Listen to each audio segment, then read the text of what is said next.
you ever felt a little low at times? That is when you are putting your efforts, you are doing all your services so selflessly, but still you are not satisfied with your own way of actually implementing your tasks during the day. Or maybe you're not getting the kind of response that you are expecting from the other person, whom you're dealing with day in and day out, your loved ones. And have you ever given it a thought, like, even though I'm putting so much efforts, then why am I not feeling good about my job? Or why am I not getting the kind of response I'm expecting from the other person? And this is because we do not give importance to the kind of energy with which we are interacting with the people we deal with day in and day out. We never give importance to the kind of thought process we have before we undertake a particular task for someone, our loved ones, for example. And when we do not give the importance and when we do not realize what is exactly going on in the mind, then it becomes really very tough to understand why we are feeling low. But if we have the knowledge of the way we are interacting with people on an energy level, then it becomes very easy for us to analyze why we are feeling low at times. And let me tell you why this happens. We lack the courage to say no to our loved ones. It's not because we want to please them always, or it's not because only if we do the work or if we are, kind of very helpful to them, only then they will love us. No, that is not the point. It is because we have this intention to keep them safe, to keep them happy, because they are our loved ones. And in the process, when we lack the courage to say no to them, when we are pushing ourselves beyond our capacity, our energies will react to that kind of fatigue that we are experiencing. And we need to understand that even before my words try to impress others, or even before my work will try to impress others, it is my energy that will hit the person. Yes, we need to understand this logic.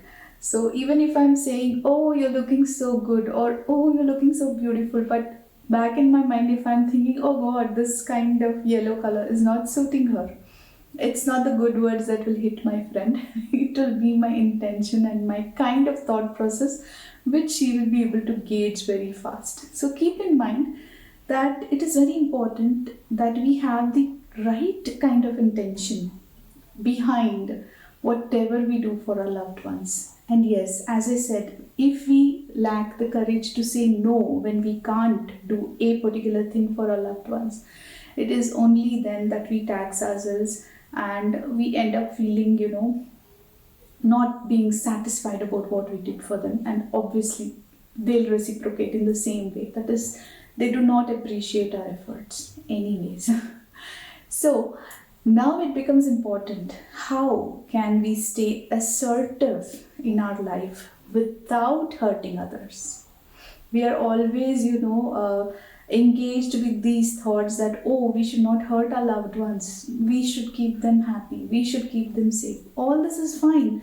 But then if you do it in a way that you're pushing yourself beyond the capacity and you're not able to actually enjoy what you're doing for them, then it's of no use. And that is when, as homemakers especially, we need to know how to stay assertive in life and have the courage to say no when required.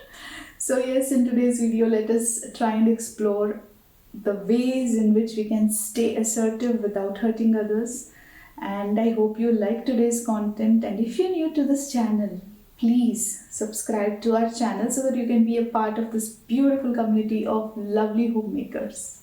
And if you're already a part of this community, then please welcome back and enjoy the rest of the video. Without any further ado, let's start today's video.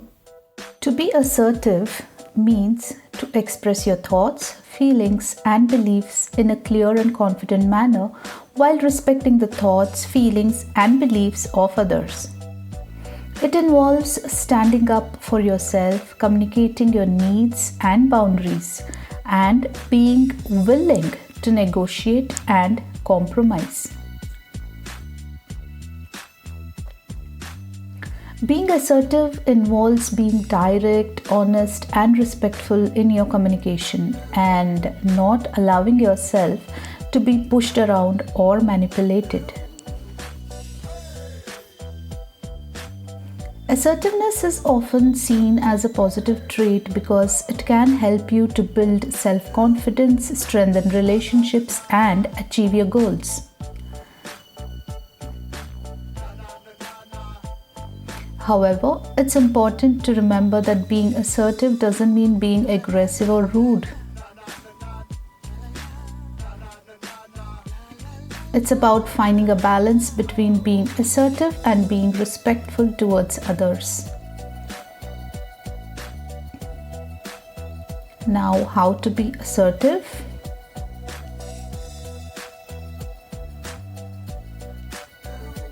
Here are some tips on how to be assertive.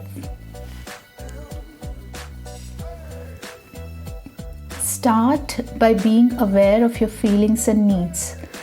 In order to be assertive, you need to be aware of your own feelings and needs.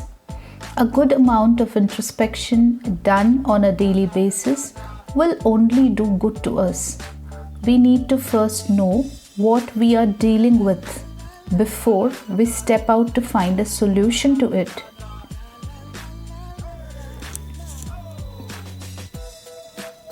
This means taking the time to reflect on your thoughts and emotions and understanding what you want and need in a given situation.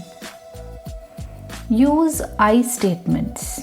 When communicating your thoughts and feelings, it's important to use I statements instead of you statements. Since it has got a lot to do with what you want or what you can do for others in your capacity, it becomes important, therefore, to keep your perspective in the forefront.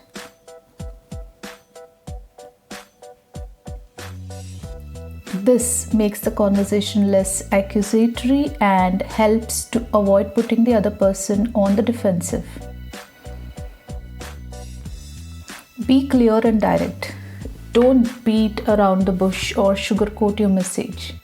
With the fear of not trying to hurt others, if we fail to communicate properly, then it becomes hard for the other person to understand you better. So, it is always better to be transparent in your conversations.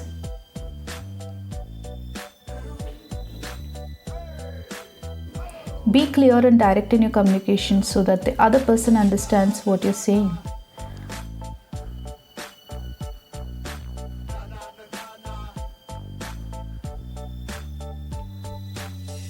Practice active listening. Being assertive also involves being able to listen actively and respectfully to others. This is also called respect. And when you start doing the listening work seriously, then you are actually setting an example for the others as well as to how they must treat you. This means truly hearing what the other person is saying and responding thoughtfully. Use body language. Your body language can also play a role in being assertive. Everything plays its role while we communicate, and body language is something that is noticed majorly. So be very careful about your body language when you are trying to be assertive.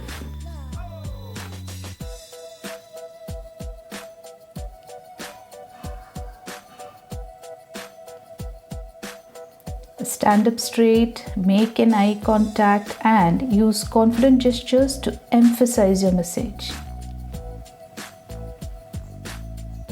Practice saying no. Saying no can be difficult, but it's an important part of being assertive. Be careful to convey any message that is negative in nature.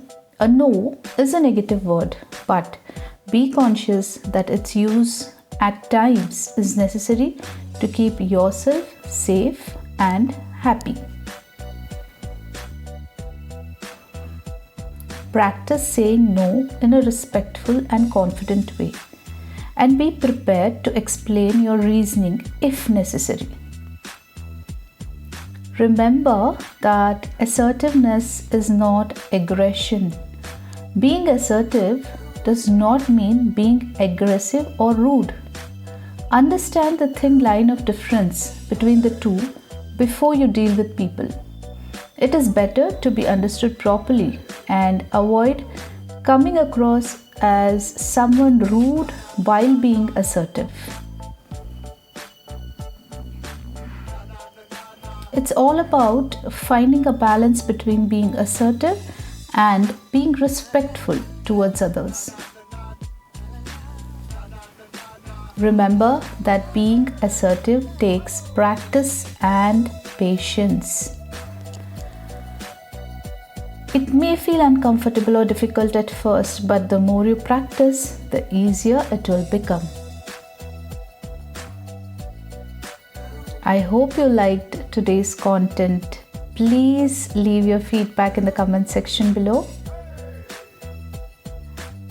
Thank you so much for watching the video. It means a lot. Until next time, happy homemaking and keep smiling.